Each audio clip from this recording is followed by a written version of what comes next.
Hello प्यारे बच्चों, तो आज के हम इस लेक्चर में देखने वाले हैं जो कि प्रश्न वाली वास्तविक संख्या का तीसरा चैप्टर है, यानी 1.3 को हम लोग कवर करने वाले हैं, जो कि वन शॉट हम लोग करेंगे। एक ही चैप्टर में पूरे हल करेंगे। इस चैप्टर से 2 नंबर का क्वेश्चन पूछा जाता है, यानी 1 2 नंबर का क्वेश्चन पूछा जाता है। तो आप लोग के लिए बहुत ही महत्वपूर्ण, बहुत ही आसान वे में हम लोग क्या इसको सॉल्व करेंगे। तो अगर आप लोग नहीं हैं तो हमारे चैनल को सब्सक्राइब कर दीजिए, बेल आइकन प्रेस करिए, ताकि हम कोई वीडियो अपलोड करें तो सबसे पहले आप लोग के पास पहुँचे। तो इसको आप लोग चलिए आगे हम लोग देखते हैं। तो इसमें से एक पहला संख्या आता है इसमें कि सिद्ध करेगी √2 यानी √5 एक अपरिमेय संख्या। सिद्ध करेगी क्या? जैसे पहला क्वेश्चन है सिद्ध करेगी। देखिए इसमें क्या रहा है, पहला क्वेश्चन है कि सिद्ध कीजिए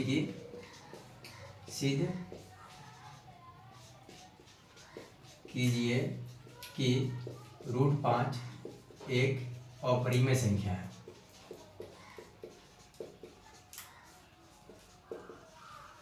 अपरिमेय संख्या है। ये पहला क्वेश्चन क्या कहता है, सिद्ध करेगी √5 एक अपरिमेय संख्या है। तो ये अपरिमेय संख्या है जो कारण सिद्ध करने के लिए, ठीक है। तो इसमें हम लोग सिद्ध कैसे करेंगे √5 एक अपरिमेय संख्या है। हम लोग तो जानते हैं कि रूट में जो भी संख्या आता है अपरिमेय संख्या होता है। इसको साबित करके बताइए कि ये अपरिमेय संख्या है या नहीं है। तो इसको साबित करके बताने के लिए तो हम लोग आसान वे में साबित करेंगे। हम लोग इसको लिखेंगे हम लोग क्या कि माना कि √5 एक परिमेय संख्या है।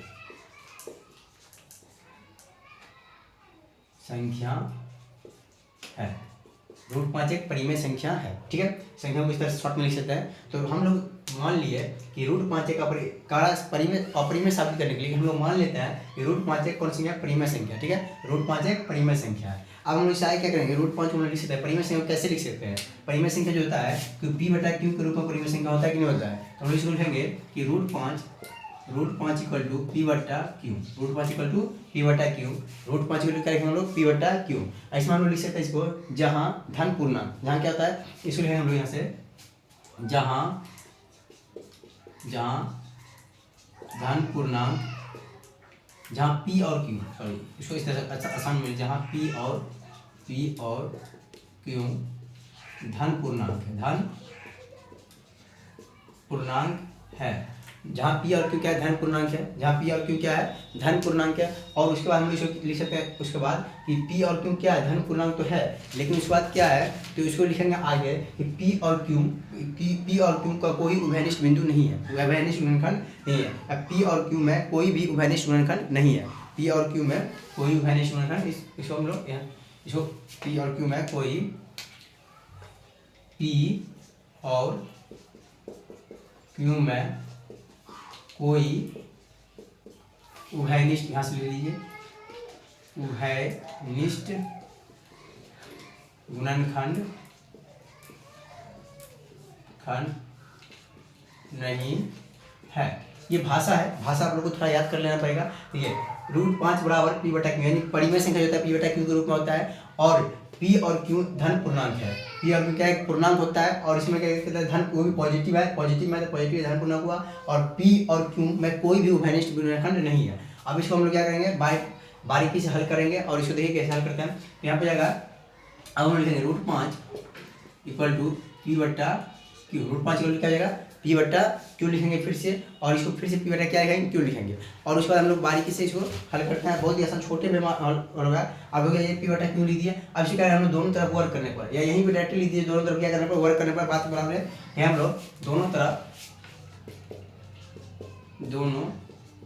तरफ वर्क मतलब समझते हैं, करने पर। आप दोनों तरफ क्या कर देंगे, वर्क कर देंगे, यानी स्क्वायर कर देंगे। तो इसको हो जाएगा √5 का हो जाएगा स्क्वायर, अब बराबर p/q का क्या हो जाएगा? स्क्वायर हो जाएगा, यानी होल स्क्वायर है, ठीक है। अब इसको हम लिखेंगे √5 को लिख सकते हैं 5 इक्वल टू हो जाएगा p²/q²। इस तरह से हम लोग इसको क्या कर सकते हैं, लिख सकते हैं। तो ये हो गया इस तरह से। अब हम लोग इसको क्या लिख सकते हैं, इसको हम लिखेंगे बच्चा में जो स्क्वायर नहीं रहेगा, तो इसको हम क्या कर सकते हैं, इसको हम लिख सकते हैं, इसको ले आएंगे यहाँ पे, तो हो जाएगा कि 5q बराबर p²/q। इस तरह से यहाँ का एक q चलाएगा इधर, इस तरह से हम लोग लिख सकते हैं इसको। अब हम लोग नीचे में लिखेंगे क्या कि क्या होगा, ये पूर्णांक है और ये भिन्न है, ये पूर्णांक है और ये क्या है, भिन्न है। हम लोग लिख सकते हैं यहाँ पे पूर्णांक बराबर, हम लिखेंगे यहाँ पे पूर्णांक बराबर भिन्न, क्या हो जाएगा? भिन्न हो जाएगा। पूर्णांक बराबर क्या है? भिन्न, जो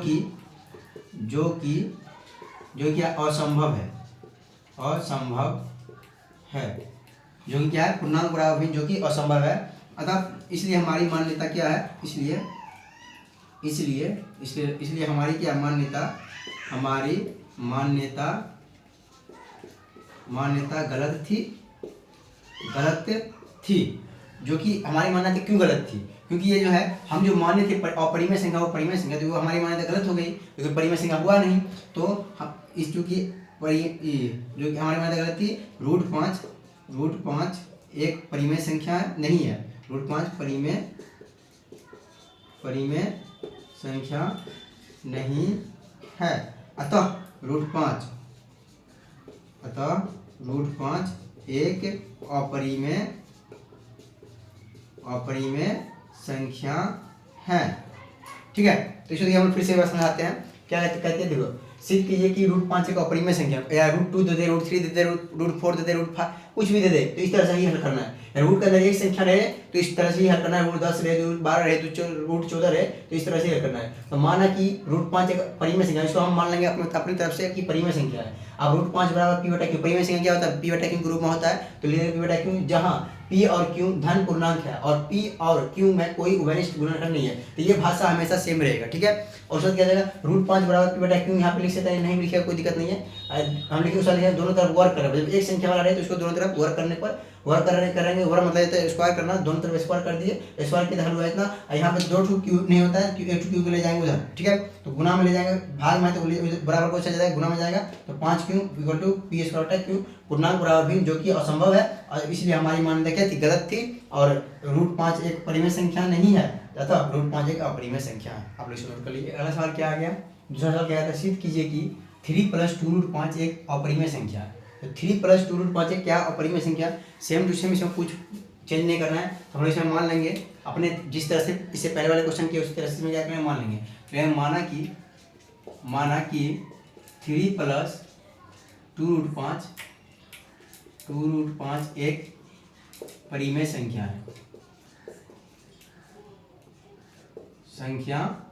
है। ठीक है, अब हम यहाँ पे क्या करेंगे, यहाँ पे 3 + 2 रूट 5 एक परिमेय संख्या मान लिया। अब हम लोग इसको क्या करेंगे, 3 + 2 रूट 5 इक्वल टू, जब परिमेय संख्या हो जाएगा तो पी बटा क्यू कर देंगे। क्या करते हैं, पी बटे क्यू हो जाएगा। ठीक है, अब इसको क्या करेंगे हम लोग, देखिए अब हम लोग जहाँ पी और क्यू धन पूर्णांक है, कौन सा पूर्णांक है, धन पूर्णांक है। अब हम क्या करेंगे, एवं धन पूर्णांक एवं पी क्यू में कोई उभयनिष्ठ बिंदु नहीं है, पी और क्यू में कोई उभयनिष्ठ गुणनखंड नहीं है, कोई यहाँ से लीजिए उभयनिष्ठ गुणनखंड नहीं है। तो इस तरह से इस भाषा को लिख लीजिएगा, लिखते लिखते आप लोगों को याद हो जाएगा। इस तरह से लिखेंगे कि भाषा पूरा सेम टू सेम आ जाए। अब हम इसको क्या करेंगे, हल करेंगे यहाँ पे, तो हम क्या हो जाएगा, 3 + 2 रूट 5 इक्वल टू पी बटा क्यू है। ठीक है, अब इसमें हल करना है, सिर्फ इसमें वर्ग नहीं करना। ठीक है, एक दो संख्या अधिक हो गया, इसको वर्ग नहीं करना है। अब हम लिखेंगे 2 रूट 5 इक्वल टू पी बटा क्यू हो जाएगा, और ये +3 को इससे लाएंगे तो -3 हो जाएगा। ठीक है, अब हम लिखेंगे यहाँ पे रूट 5 इक्वल टू, देखो ये 2 जो है 2 को गुना में है, बराबर के इससे लाएंगे भाग में चला जाएगा, तो यहाँ हो जाएगा पी बटा 2q, होगा कि नहीं होगा, यहाँ से यहाँ आ जाएगा 2q, और यहाँ से यहाँ भी तो आएगा, तो यहाँ पे हो जाएगा -3/2 हो जाएगा। ठीक है, आई होप आप लोग यहाँ तक समझ में आ गया होगा। अब हम डायरेक्ट यहाँ से लिख देंगे हम लोग कि जो है परिमेय और परिमेय संख्या बराबर परिमेय संख्या, जो कि संभव नहीं है। परिमेय संख्या और परिमेय संख्या बराबर परिमेय संख्या लिखिए, या परिमेय संख्या बराबर परिमेय संख्या, बात क्या होता है, बराबर होता है। हम यहाँ पे अपरिमेय संख्या, क्योंकि इस तरह अपरिमेय है, इस तरह परिमेय है। ठीक है, तो इसको लिखेंगे हम लोग अपरिमेय संख्या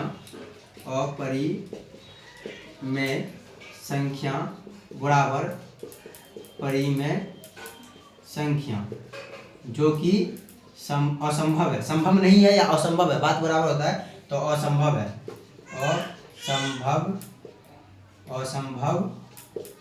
असंभव है। अब हम लिखेंगे यहाँ से कि क्या लिखेंगे बताइए आप लोग, यहाँ पे क्या हो जाएगा, जो हमारी मान्यता गलत थी, जो कि हमारी मान्यता क्या थी, जो कि अपरिमेय संख्या, आप क्या लिखें हम लोग इसके बाद, जो हमारी मान्यता क्या थी, गलत थी। तो हमारी मान्यता जो माने जो है परिमेय, तो परिमेय नहीं हुआ, ये अपरिमेय आ गया। तो अपरिमेय संख्या जब अपरिमेय को परिमेय माने तो माने तो अपरिमेय जो था परिमेय नहीं हुआ, तो हम लोग माने तो गलत मान लिए थे, तो हमारी मान्यता क्या थी, गलत थी। इसीलिए हमारी मान्यता गलत थी, ठीक है, हम लोग माने तो वो गलत था।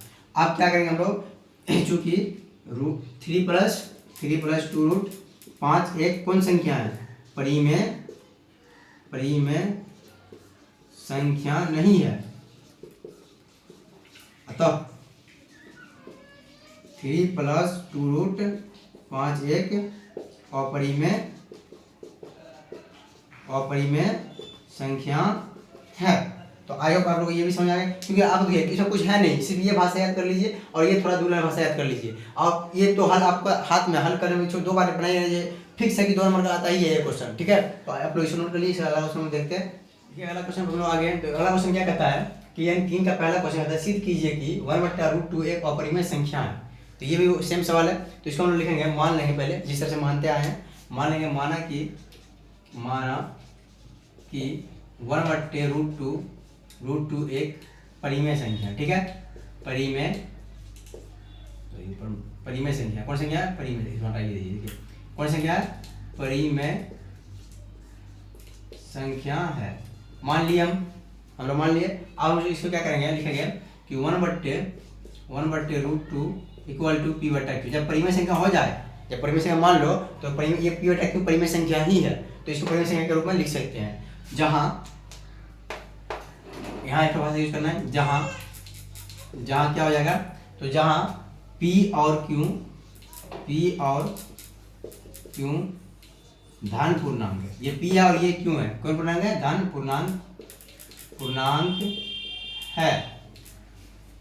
और एवं उसके बाद क्या करो, एवं p q में कोई उभयनिष्ठ गुणनखंड नहीं है, p q में कोई उभयनिष्ठ गुणनखंड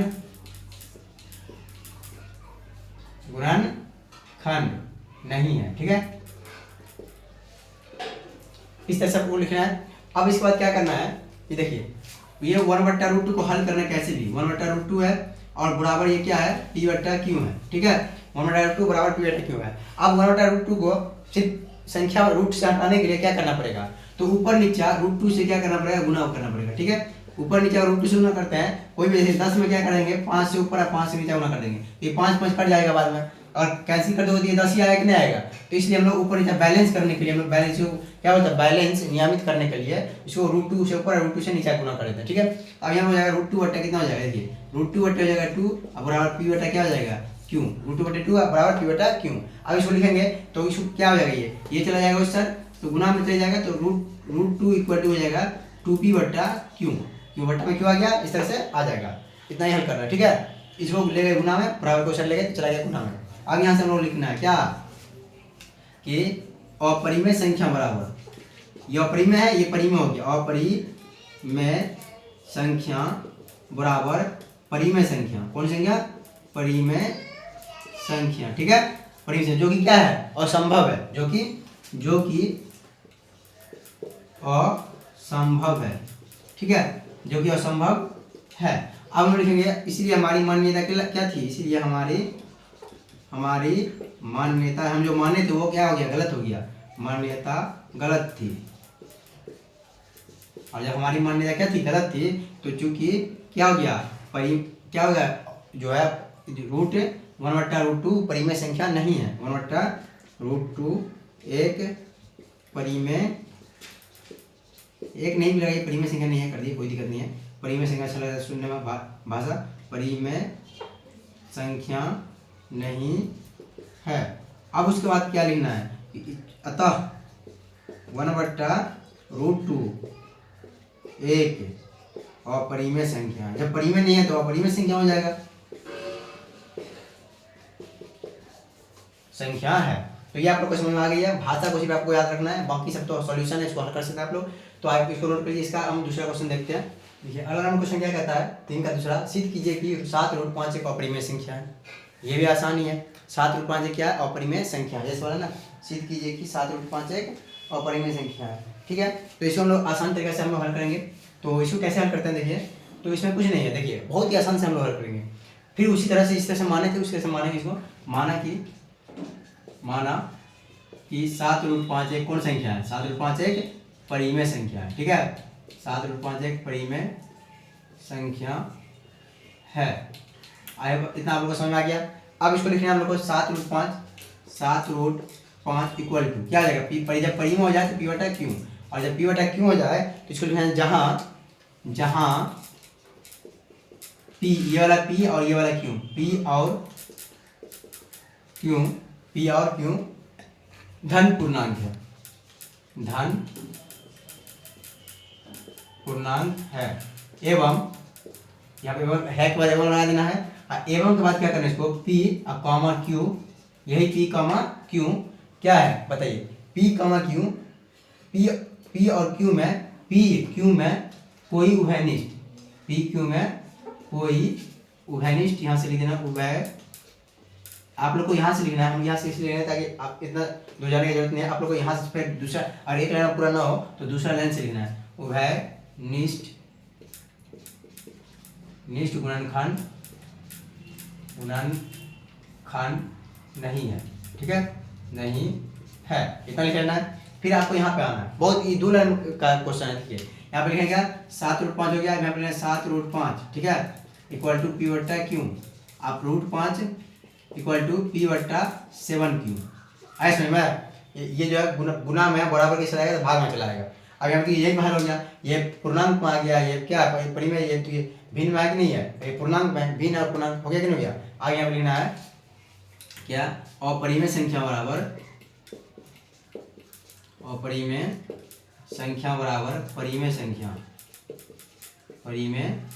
संख्या जो कि क्या है, जो कि असंभव है। ठीक है, अब यहाँ पे सवाल लिखना है, इसीलिए हमारी मान्यता क्या थी, हमारी मान्यता गलत, जो हम माने थे वो सही नहीं हुआ था, हमारी मान्यता गलत ही होगी। तो हमारी मान्यता गलत थी, जो कि हमारी मान्यता गलत थी।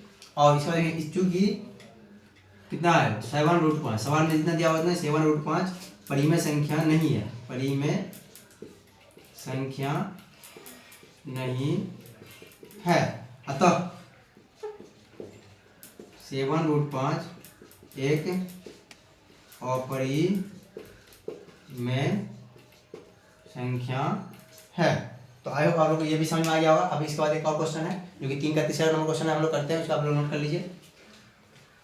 आइए अगला नंबर क्वेश्चन पे आ गए, जो कि तीसरा नंबर क्वेश्चन है। इससे पहले दूसरा नंबर क्वेश्चन किए थे, तो क्या है, सिद्ध कीजिए कि 6 + √2 एक अपरिमेय संख्या। फिर उसी तरह से सेम प्रक्रिया करेंगे, इसमें कुछ नहीं करेंगे, सिर्फ जैसी है वैसे कर लेंगे। इसको हम लोग क्या करेंगे, यहाँ पे करेंगे मान लेते हैं 6 + √2 एक परिमेय संख्या। ठीक है, परिमेय संख्या है। ठीक है, इतना मान लेंगे।